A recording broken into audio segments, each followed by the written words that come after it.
17 महीने हुए, धारा 370 हटे हुए, आप हमसे हिसाब मांग रहे हो। 70 साल आपने क्या करा, इसका हिसाब लेकर आए हो क्या किया 70 साल? और अगर 70 साल ढंग से चलाते तो हमसे हिसाब मांगने का समय ही ना आता। माननीय अध्यक्ष जी, उनको भी मालूम है कि धारा 370 हटने के बाद अभी तो वहां पर प्रशासन स्थिति को संभाल रहा था, इतने में कोविड लग गया। 1 साल लगभग सब कुछ बंद रहा है और हमसे हिसाब मांग रहे हैं। मुझे कोई आपत्ति नहीं, मैं हिसाब देता हूं, आना पाई का हिसाब देता हूं, एक एक काम का हिसाब देता हूं, एक एक बात का हिसाब देता हूं, मुझे उसमें कोई आपत्ति नहीं। परंतु मैं इतना कहना चाहता हूं माननीय अध्यक्ष जी, जिनको पीढ़ियों तक शासन करने का मौका दिया, वो जरा अपने गिरेबान में झांक कर देखे कि हम हिसाब मांगने के लायक है या नहीं। माननीय अध्यक्ष जी, धारा 370 को हटाने का मसला कोर्ट में है। मसूदी साहब हाई कोर्ट के जज रहे हैं, सुनने के लिए नहीं बैठे हैं, मगर मुझे रिकॉर्ड तो क्लियर करना ही पड़ेगा। उन्होंने कहा कि सुप्रीम कोर्ट में मामला लंबित है। मनीष तिवारी जी ने भी कहा, वो भी चले गए, आगे अच्छा हुआ, लंबित है। माननीय अध्यक्ष जी, उनको कोर्ट का प्रोसीजर मालूम है और ये मामला कोर्ट में लंबी बहस हुआ और बाद में 5 जजों की बेंच को सुपुर्द किया गया है। अगर इतनी अनकॉन्स्टिट्यूशनलिटी इसमें दिखाई पड़ती तो सर्वोच्च अदालत को पूरा अधिकार था कानून पर रोक लगाने का और वो रोक लगा दी थी, परंतु यहां पर कोई स्टे नहीं है। सर्वोच्च अदालत ने यह नहीं कहा है कि इस कानून का अमल नहीं हो सकता, उन्होंने उसको विचाराधीन रखा है। जब सर्वोच्च अदालत पूछेगी तब हम जरूर जाएंगे, जवाब देंगे और सर्वोच्च अदालत निर्णय करेगी।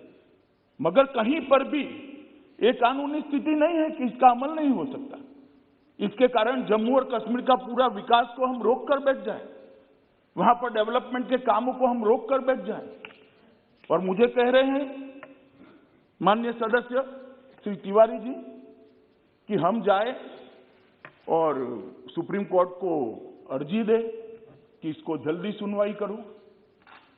माननीय अध्यक्ष जी, मैं उनको कहना चाहता हूं कि हम तो सुप्रीम कोर्ट के सामने है ही एक पक्ष लेकर कि इस देश में धारा 370 नहीं होनी चाहिए, इसलिए हमने हटाया। मगर आप तो सुप्रीम कोर्ट के सामने ही नहीं हो भाई, ना हा ना बीच का रास्ता लेकर चल रहे हो और दोनों ओर बोल रहे हो। ये तो आप भी कर सकते थे सुप्रीम कोर्ट में जाकर कि भाई जल्दी सुनवाई करो। ये भी आपको मालूम है कि सुप्रीम कोर्ट आजकल वर्चुअल सुनवाई करता है और जिसमें 70, 80, 100 वकील, एडवोकेट्स खड़े होंगे, पार्टियां इतनी होगी, इसकी वर्चुअल सुनवाई संभव नहीं है। ये आपको भी मालूम है, इसलिए सुनवाई नहीं हुई।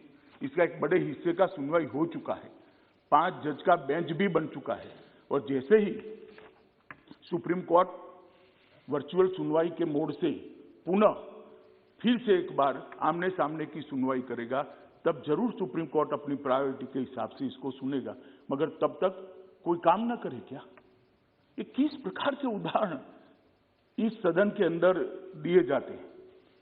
माननीय अध्यक्ष जी, सदस्य टी सुमति और काफी सारे सदस्यों ने कहा कि ये बिल लाने का मतलब ही है कि अब जम्मू कश्मीर को स्टेटहुड नहीं मिलेगा।